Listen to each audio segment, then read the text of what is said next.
Hello, हाय प्यारे students. Shiva study official में आपका फिर से स्वागत है। और आज देखिए मैं साइंस के क्लास 9 के साइंस के चैप्टर 3 परमाणु एवं अणु के बारे में आपको समझाऊंगा और बताऊंगा। आप समझेंगे परमाणु क्या है, अणु क्या है, उसकी संरचना में आपको बताऊंगा और समझाऊंगा। इसको टॉपिक को स्टार्ट करने से पहले थोड़ा चैनल के बारे में जानकारी ले लेते हैं। मेरे चैनल का नाम है शिवा स्टडी ऑफिशियल और मेरा हैंडल है @लवकुमार1567। इस पर आप मुझे अधिक से अधिक लाइक और सब्सक्राइब करें। मेरे जो सारे प्रोग्राम है वो सभी मैं स्टडी से संबंधित प्रोग्राम ही बनाता हूँ। स्टडी में मैं इंग्लिश, मैथ और साइंस इन तीनों ही सब्जेक्ट पर बेस्ड जो आपके प्रोग्राम्स देता हूँ। साइंस में फिजिक्स, केमिस्ट्री और बायो तीनों के टॉपिक्स में लेता हूँ। तो आज मेरा केमिस्ट्री का टॉपिक है परमाणु एवं अणु। तो इसके बारे में हम अध्ययन करेंगे कि परमाणु क्या है, अणु क्या है। तो सबसे पहले हम लेते हैं आज परमाणु के बारे में। परमाणु क्या है? तो परमाणु की डेफिनेशन इस प्रकार आती है कि परमाणु किसी पदार्थ का सूक्ष्म और अविभाजित कण है। परमाणु क्या है? परमाणु पदार्थ का सूक्ष्म अविभाजित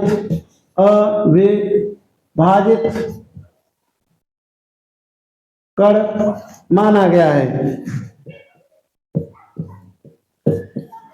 यानी अभी तक की जो हमारी कंसेप्ट्स हैं उनमें माना गया है कि परमाणु पदार्थ का सूक्ष्म अविभाजित कण है, यानी सबसे छोटा कण है जिसको यानी विभाजित नहीं किया जा सकता है। ऐसा पदार्थ जो है परमाणु माना है। और सभी जो हमारे पदार्थ हैं वो परमाणुओं से मिलकर ही बने हैं, क्योंकि परमाणुओं से अणुओं का निर्माण होता है और अणुओं से मिलकर के पदार्थ का निर्माण होता है। तो परमाणु जो है सूक्ष्म कण माना गया है। इसको डाल्टन ने माना है। डाल्टन के अनुसार क्या है कि परमाणु को उन्होंने अविभाजित कण माना है।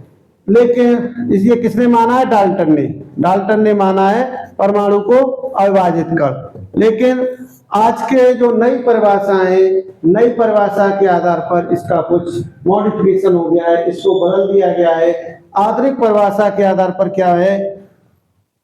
आधुनिक परिभाषा के अनुसार आधुनिक परिभाषा में क्या है? परमाणु को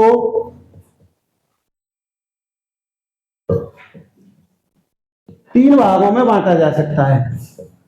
तीन भागों में बांटा जा सकता है।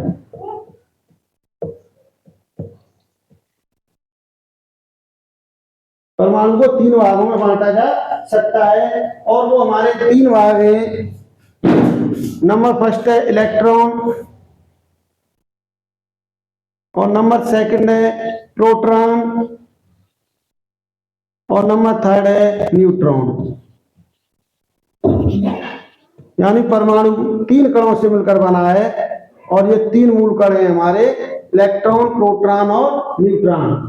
तो परमाणु के बारे में ये तीन कण का कंसेप्ट चला गया है, इलेक्ट्रॉन, प्रोटॉन, न्यूट्रॉन।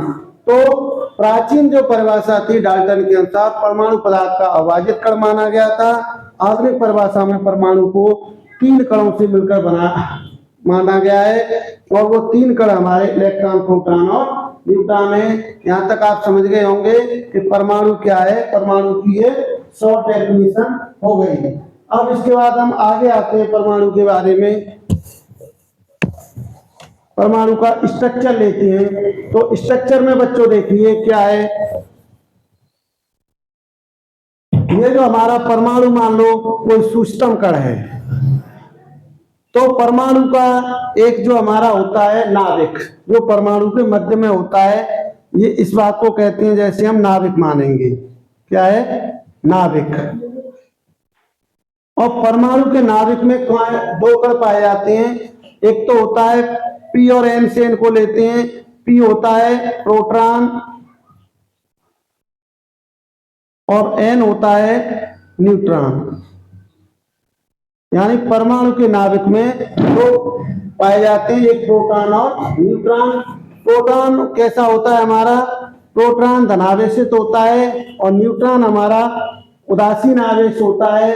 और इलेक्ट्रॉन जो होते हैं वो परमाणु के बाहर की जो कक्षा होती है उसमें चक्कर करते हैं। यहाँ पर ये हमारे इलेक्ट्रॉन होते हैं और इलेक्ट्रॉन जो होता है उस पर हमारा ऋण आवेश होता है। इस प्रकार से परमाणु जो है 3 मूल कणों से मिलकर बना है, इलेक्ट्रॉन, प्रोटॉन और न्यूट्रॉन।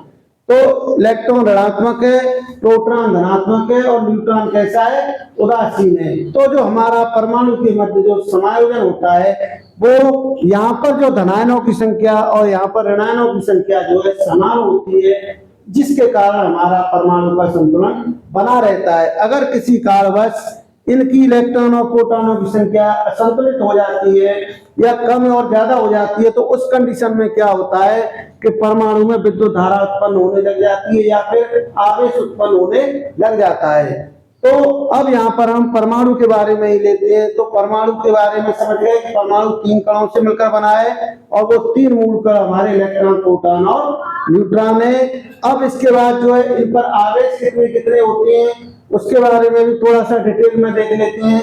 जो हमारा इलेक्ट्रॉन होता है 1.6 इंटू 10 की पावर -27 होता है, ये ऋणावेश होता है, इतना ऋणावेश होता है। और जो हमारा प्रोटॉन होता है ये धनावेशित है, इस पर 1.6 इंटू 10 की पावर -27 ये धनावेश होता है। और जो न्यूट्रॉन होता है ये उदासीन होता है, इस पर कोई आवेश नहीं होता है। तो यहाँ तक हम आप बच्चों इसको नोट भी कर लें, साथ ही साथ आप फिगर बनाते जाएं, आप फिगर में नोट कर लें, तो इससे आप इलेक्ट्रॉन, प्रोटॉन और न्यूट्रॉन के बारे में जान पाएंगे। अब इनको जैसे याद करने का तरीका होता है, कैसे याद करना है, तो इसका एक फॉर्मूला होता है जिसको हिंदी में कहते हैं ईंट पर नाच। इसको बच्चे याद करते हैं, ईंट पर नाच। तो ईंट पर नाच का मतलब क्या है, अब इसको समझेंगे बच्चे कि ये क्या चीज है। तो ईंट का मतलब इलेक्ट्रॉन, क्या हो गया, इलेक्ट्रॉन। इलेक्ट्रॉन का क्या हो गया, तो टी का मतलब थॉमसन, यानी जे थॉमसन। इलेक्ट्रॉन की खोज किसने की, जे थॉमसन ने। उसके बाद है पी यानी प्रोटॉन। तो प्रोटॉन हमारा होता है आर रदरफोर्ड, इसकी खोज रदरफोर्ड जी ने की। और इसके बाद एन होता है हमारा न्यूट्रॉन, और न्यूट्रॉन की जो खोज की है वो सर जेम्स चैडविक, या जिनको हम कहते हैं चैडविक। तो इस प्रकार ये तीनों इलेक्ट्रॉन, प्रोटॉन और न्यूट्रॉन के जो जिन्होंने खोज की, जो जन्मदाता हैं वो थॉमसन, रदरफोर्ड और चैडविक हैं। अब इसके बारे में हम इलेक्ट्रॉन के बारे में बेसिक जो हमारी जानकारी है वो हम समझ गए कि ये 3 कणों से मिलकर बना है। इलेक्ट्रॉन ऋणात्मक है, प्रोटॉन धनात्मक है और न्यूट्रॉन उदासीन है। और इनकी किस किस ने खोज की है और कितने कितने पर आवेश हैं। तो यहाँ तक हम परमाणु के बारे में समझ चुके हैं। अब परमाणु के बाद हम इसके बाद आते हैं अणु होते हैं, परमाणुओं से मिलकर हमारे अणु बनते हैं। तो हमारा ये चैप्टर है परमाणु एवं अणु। अब इसमें कुछ हमारी अवक्रियाएं हैं, उन अवक्रियाओं के बारे में भी हम समझ लेते हैं। अवक्रियाओं में जैसे पहली अवक्रिया आती है रासायनिक संयोजन का नियम। तो संयोजन का नियम क्या है, रासायनिक संयोजन का नियम है। तो रासायनिक संयोजन के नियम में क्या होता है,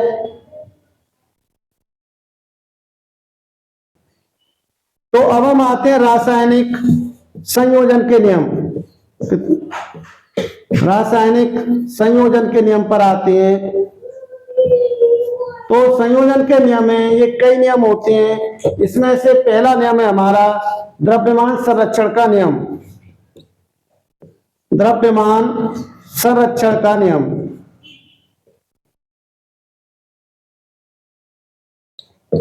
तो द्रव्यमान संरक्षण का नियम क्या बताता है, इस नियम के अनुसार कोई भी पदार्थ या परमाणु जो न तो उत्पन्न होता है न नष्ट होता है, केवल उसका क्या होता है, पदार्थ जो है एक अवस्था से दूसरी अवस्था में चला जाता है तो उसका सकल द्रव्यमान या उसकी जो सकल ऊर्जा है वो जो है स्थिर रहती है, यानी उसका द्रव्यमान का संरक्षण होता रहता है। इसे हम कहते हैं द्रव्यमान संरक्षण का नियम। इस नियम के अनुसार जैसे हम कोई भी जब रासायनिक अभिक्रियाएं करते हैं तो उनमें जो कुल द्रव्यमान है अभिक्रिया से पहले का द्रव्यमान, जैसे अभिक्रिया से पूर्व द्रव्यमान, अभिक्रिया से पूर्व द्रव्यमान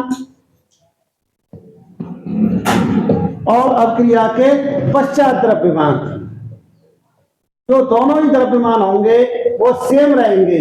और अगर दोनों द्रव्यमान सेम है तो इसका मतलब क्या है कि द्रव्यमान संरक्षण के नियम का यहाँ पर पालन हो रहा है।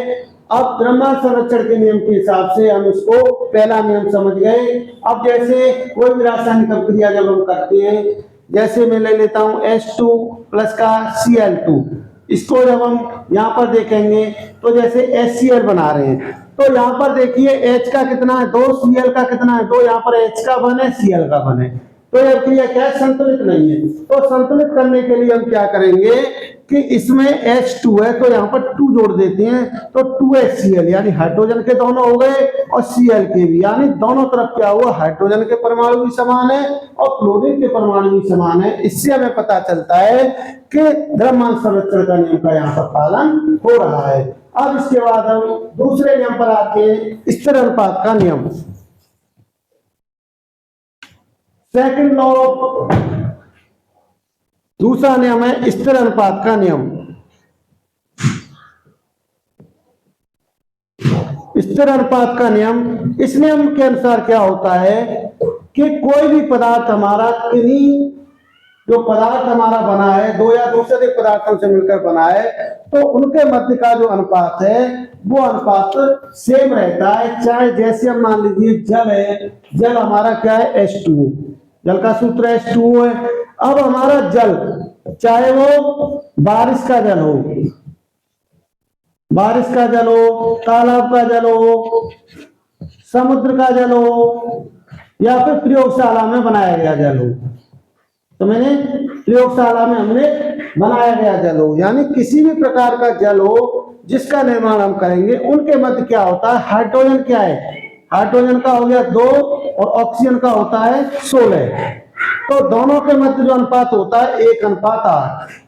तो जो इनके मध्य अनुपात है हाइड्रोजन और ऑक्सीजन के मध्य, वो अनुपात 1:8 ही रहेगा। चाहे जल हमारा किसी भी स्रोत से प्राप्त किया गया हो, चाहे जल बारिश का हो, तालाब का हो, समुद्र का हो, प्रयोगशाला का हो, नदी का हो या समर का हो, यानी किसी भी प्रकार का जल हो, उस जल के अंदर हाइड्रोजन और ऑक्सीजन का अनुपात है वो स्थिर रहेगा। इसे हम स्थिर अनुपात का नियम कहते हैं। इसलिए मैं उम्मीद करता हूं कि आप स्थिर अनुपात के नियम को भी भली भांति समझ चुके होंगे। अब इसके बाद हम अगला नियम जो लेते हैं, स्थिर अनुपात के नियम के बाद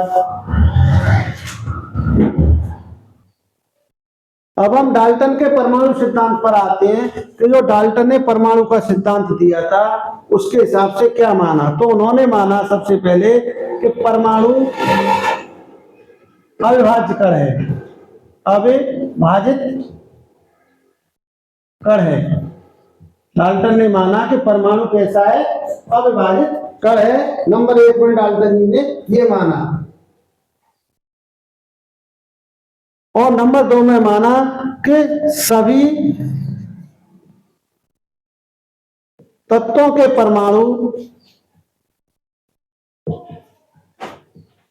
परमाणुओं के द्रव्यमान समान होते हैं, सभी तत्वों के परमाणुओं के द्रव्यमान समान होते हैं।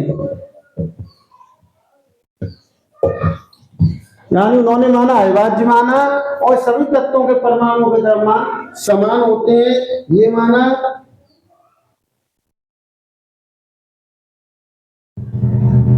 यानी एक ही प्रकार के सभी तत्वों के, और उन्होंने माना अलग अलग तत्वों के परमाणुओं के द्रव्यमान अलग अलग होते हैं। उन्होंने ये माना कि एक ही जो तत्व है उसके सभी परमाणु के द्रव्यमान समान होंगे और अलग अलग तत्वों के परमाणु के द्रव्यमान अलग अलग होंगे।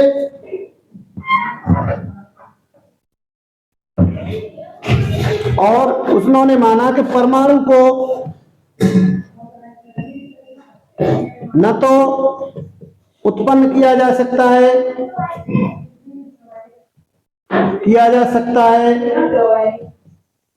और न नष्ट किया जा सकता है।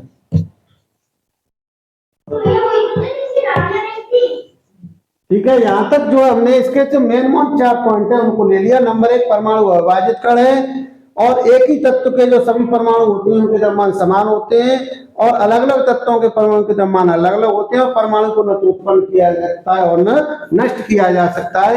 यहाँ पर डाल्टन का परमाणु सिद्धांत के बारे में डाल्टन ने इतना बनाया है।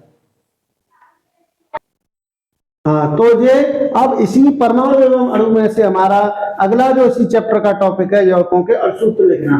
तो यौगिकों के अणुसूत्र हम कैसे लिखते हैं इसके बारे में आपको मैं लिखना आज सिखाऊंगा कि अणुसूत्र किस प्रकार लिखे जाते हैं, कैसे हम इनको नोट करते हैं। तो सबसे पहले हम क्या करते हैं, जिसका भी हमें अणुसूत्र लिखना है उस तत्व का हमको प्रतीक पता होना चाहिए कि प्रतीक क्या होता है। जैसे हमको लिखना है हाइड्रोजन क्लोराइड, इसका अणुसूत्र लिखना है कि इसका अणुसूत्र क्या होगा। तो इसका अणुसूत्र लिखने के लिए हम क्या करेंगे, हमको हाइड्रोजन का प्रतीक पता होना चाहिए और क्लोराइड का। तो हाइड्रोजन का प्रतीक H होता है और क्लोराइड का प्रतीक होता है Cl।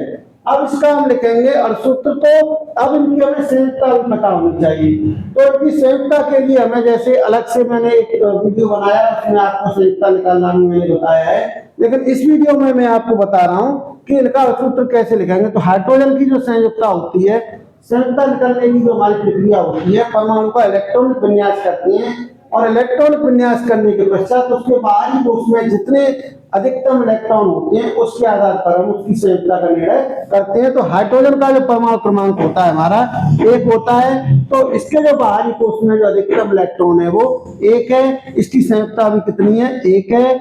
और दूसरा हमारा जो है क्लोरीन की भी जो हमारी संयुक्ता है वो कितनी है, 1 होती है। इसकी कैसी है, धन की 1 है और इसकी माइनस की 1 है, यानी ये प्लस का 1 और इसका माइनस का 1। तो दोनों का हम 1 लगाएंगे, फिर इनका हम ऐसे क्रॉस मल्टीप्लीकेशन करेंगे। तो क्रॉस मल्टीप्लीकेशन करने पर हमको ये प्राप्त होता है HCl, यानी हाइड्रोजन क्लोराइड का सूत्र क्या हो गया, HCl हो गया। अब जैसे दूसरा हमारा कोई पॉइंट है, दूसरा हम ले लेते हैं कार्बन डाइऑक्साइड। ठीक है, कार्बन डाइऑक्साइड का निकालते हैं। तो जैसे कार्बन और दूसरा है ऑक्साइड। अब कार्बन डाइऑक्साइड का सूत्र निकालेंगे तो कार्बन का प्रतीक हो गया C और ऑक्साइड का हो गया O। अब जो कार्बन की संयुक्ता है उसके हिसाब से हम निकालेंगे और ऑक्सीजन की संयुक्ता है उसकी हम निकालेंगे। तो कार्बन की संयुक्ता कितनी होती है, 4 होती है, यहाँ पर 4 लगाया। ऑक्सीजन की होती है 2, इनका क्रॉस मल्टीप्लीकेशन किया तो कार्बन का जो होती है वो प्लस की 4 होती है, +4 है और इसका माइनस का 2 होता है। अब यहां से जब करेंगे तो क्या बन गया है हमारा C2O4 बन गया। अब C2O4 को क्या करेंगे, हम 2 से काटेंगे, 2 से ये 1 बार और 2 से ये 2 बार। तो यहां से हमारा आ गया C1O2 या इसको हम लिख सकते हैं CO2। तो यहां से कार्बन डाइऑक्साइड का सूत्र क्या बन के आ गया हमारा, CO2। तो अब ये समझ गए हम कि अणुसूत्र कैसे लिखेंगे। जिस भी पदार्थ का या जिस भी तत्व का अणुसूत्र लिखना है, सबसे पहले हम उन तत्वों को लिख लेंगे, उनके नीचे उनकी संयुक्ता लिखेंगे, फिर क्रॉस मल्टीप्लिकेशन करके हम अगर उनमें कोई संख्या समविभाजित है तो उसको एक ही संख्या से काट के हम सरल भी कर सकते हैं और इस प्रकार से हम उसका सूत्र ज्ञात कर सकते हैं। तो यहाँ से HCl हो गया और कार्बन डाइऑक्साइड का सूत्र हमारा CO2 हो गया। तो मैं उम्मीद करता हूँ कि आप सूत्र के बारे में समझ चुके होंगे। इस चैप्टर का बच्चों अगला टॉपिक है आणविक द्रव्यमान ज्ञात करना। ये पेपर में एग्जाम में अक्सर करके आता है कि इस पदार्थ का आणविक द्रव्यमान ज्ञात कीजिए, तो हमें आणविक द्रव्यमान ज्ञात करने की विधि भी आनी चाहिए। तो अब मैं आपको आसानी से कैसे आणविक द्रव्यमान निकालेंगे ये निकालना आपको सिखाऊंगा। तो आणविक द्रव्यमान कैसे निकालती है, जैसे किसी भी पदार्थ का या कोई भी यौगिक है उसका आणविक सूत्र निकालना है तो सबसे पहले हमें उनके परमाणु क्रमांक और परमाणु भार पता होने चाहिए। तो ये एक टेबल होती है हमारी, समझ रहे हैं। तो उस टेबल में आप क्या करोगे, जो रासायनिक पदार्थ है उनके परमाणु क्रमांक और परमाणु भार आप ज्ञात कर लोगे, या फिर अलग से इसमें मैंने वीडियो बनाया है उस वीडियो को आप देख सकते हो। तो इसमें जैसे परमाणु क्रमांक और परमाणु, जैसे हमारा हाइड्रोजन है, हाइड्रोजन का प्रतीक H होता है, इसका परमाणु क्रमांक और परमाणु भार 1 होता है। ऐसे अगर क्लोरीन ले तो क्लोरीन का Cl होता है और इसका परमाणु क्रमांक कितना होता है 17 और ये परमाणु भार होता है 35.5। तो इस तरीके से इनके परमाणु क्रमांक, और चाहे तो आप YouTube पे किसी भी कहीं से भी या फिर गूगल पे आप सर्च कर सकते हैं कि किस पदार्थ का परमाणु क्रमांक कितना है, परमाणु भार कितना है, उसके हिसाब से आप उनका आणविक द्रव्यमान ज्ञात कर सकते हैं। तो जैसे कोई पदार्थ मैंने ले लिया CO2, ये कार्बन डाइऑक्साइड है, इसका हमको आणविक द्रव्यमान ज्ञात करना है। तो इसके लिए सबसे पहले कार्बन है, कार्बन का जो हमारा परमाणु भार होता है वो 12 होता है, और ऑक्सीजन का जो होता है, ऑक्सीजन का होता है 16 होता है। तो अब इसको कैलकुलेट करेंगे, 12 प्लस का 16 2 या 32, और 32 और प्लस का 2 मिलकर 44, यानी CO2 का हमारा आणविक द्रव्यमान कितना हो गया 44। अब इसके बाद जैसे कोई अगला टॉपिक ले लेते हैं, हाँ, तो इसका हो गया 44 इकाई, इसका आणविक द्रव्यमान। दूसरा ले लेता हूं मैं Na2CO3, इसका आणविक द्रव्यमान निकालना है। तो इसका निकालने के लिए सोडियम Na होता है, इसका 23 होता है, तो 2 × 23 हो गया, प्लस का कार्बन है, कार्बन का हमको पता है 12 हो गया, ऑक्सीजन का मालूम है 16 होता है, 3 × 60। अब इसका किया ये 46 प्लस का 12 प्लस का 48, इनको सबको कैलकुलेट किया, ये हो गया 60 प्लस का 46, इसका हो गया 106 इकाई या यूनिट। इसका आणविक द्रव्यमान हमारा हो गया 106। इसी प्रकार से आप किसी भी पदार्थ को लिख लें, बस उसका आपको जो परमाणु भार है या आणविक द्रव्यमान है वो निकालने के लिए हम क्या करेंगे, उसका परमाणु भार आपको आना चाहिए। अगर परमाणु भार आपको आता है तो आप किसी भी पदार्थ का, कैसा भी पदार्थ है, उसका आणविक द्रव्यमान आप ज्ञात कर सकते हो। तो मैं उम्मीद करता हूं आप आणविक द्रव्यमान निकालना सीख गए होंगे। अगर इसमें और भी कोई दिक्कत हो तो आप मुझे मेरे व्हाट्सएप पे या मेरे चैनल पे मुझे मैसेज करके आप जानकारी ले सकते हैं। किसी पदार्थ का नहीं समझ में आ रहा हो तो मैं आपका उसको निकाल कर दिखाऊंगा। इसी के साथ आगे इसी चैप्टर का और देखते हैं और कौन सा टॉपिक है। हाँ बच्चों, अब इसी चैप्टर का जो लास्ट टॉपिक है हमारा मोल संकल्पना, यानी मोल संकल्पना के बारे में जानेंगे। तो यानी किसी पदार्थ में 1 ग्राम में उपस्थित जो परमाणु की संख्या होती है उसे हम अवागाद्रो संख्या कहते हैं। और ये जो संकल्पना जो है मोल नामक वैज्ञानिक ने दी, उन्हीं के आधार पर हम इसको मोल संकल्पना भी कहते हैं। जैसे कार्बन 12 के, इसको हम कार्बन के आधार पर मोल संकल्पना या परमाणु की संख्या निकालते हैं। तो कार्बन 12 के 1 ग्राम परमाणु, जैसे कार्बन कितना है, इसका 12 होता है, इसके 1 ग्राम में 1 ग्राम में कितना होता है 6.0223 गुणा 10⁻23, यानी इतने अणु इसमें उपस्थित होते हैं कार्बन 12 के 1 ग्राम में। इसी प्रकार प्रत्येक जो पदार्थ होता है उसकी कार्बन 12 से हम तुलना करके उसके प्रत्येक पदार्थ के 1 ग्राम में जो मोलों की संख्या होती है वो यानी 6.0223 × 10⁻23 होती है। इसे हम अवागाद्रो संख्या भी कहते हैं, अवागाद्रो संख्या भी कहते हैं।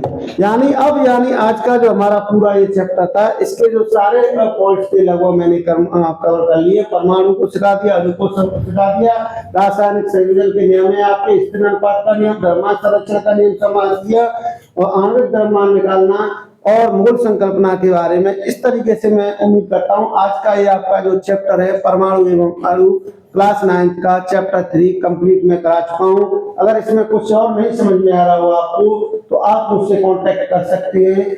और इसी के साथ जो है ये चैप्टर हमारा परमाणु एवं अणु कंप्लीट हो गया। और अवागाद्रो संख्या, इसको आप याद रखें, ये अक्सर करके एग्जाम में आ जाता है, 1 नंबर में ऑब्जेक्ट में पूछ लेते हैं कि अवागाद्रो संख्या का मान कितना होता है। तो अगर आपको ये याद रहेगा तो आप इसको आराम से बता पाओगे। इसी के साथ मेरे चैनल को अधिक से अधिक लाइक और सब्सक्राइब करें, और जो नहीं समझ में आ रहा है उसको और अच्छे से पूछे, मैं आपको बताऊंगा। मैं नए नए टॉपिक आपके लिए लाता रहूंगा, आप मुझे सहयोग करें, मैं आपको अच्छी से अच्छी एजुकेशन देने की कोशिश करूंगा। इसी के साथ ओके, बाय बाय, टाटा।